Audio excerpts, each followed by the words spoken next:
కన్నులకు కాంతి రేఖ.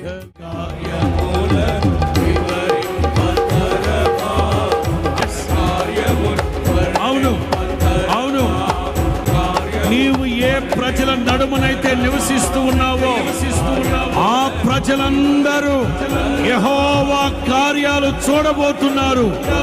చూసిన ప్రతి ఒక్కరూ ఆయనను సేవించబోతున్నారు, సంతోషించబోతున్నారు, భయపడబోతున్నారు, వినయ భయభక్తులు నిలపబోతున్నారు.